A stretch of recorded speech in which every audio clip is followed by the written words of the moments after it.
jikan koo karaa fagoo dhaalti wonneen koorre jalala keetii maratti kosin eega namni abdii qabu hin deegu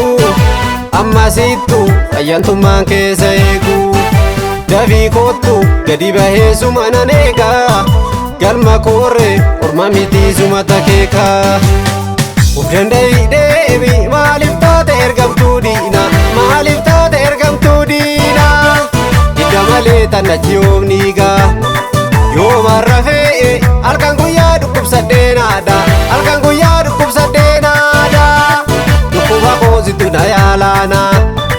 yaa korma koo marsi kee biyya kan keegi marsi kee oromiyaa eegi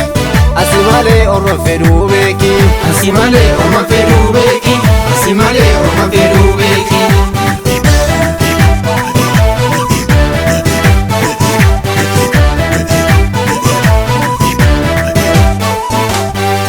ergachuudha malte maaf ergamtaati lafa guyyaan kun darbee waan nu goote hunda innuma baasta gati walumarraa dhalattee walitti taati dhibe irri gantuun dhibe baraan baraadhee akkami haalli bara natti mi'aana mana natti mi'aana mana natti mi'aana mana natti mi'aana mana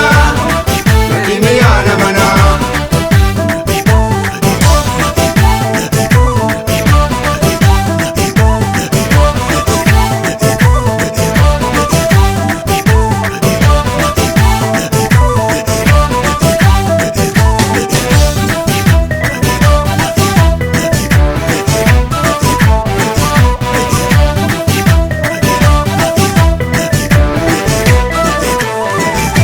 Naan dhuftuuree jikan koo karaa fagoo dhaalti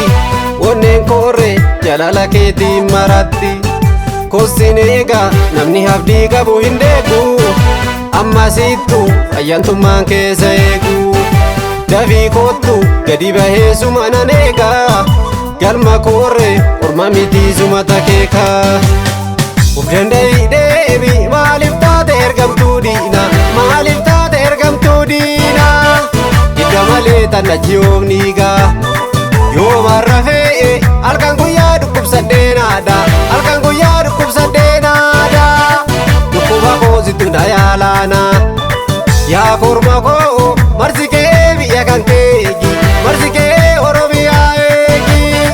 asi malee orma fedhuu beeki asi malee orma fedhuu beeki asi malee orma fedhuu beeki.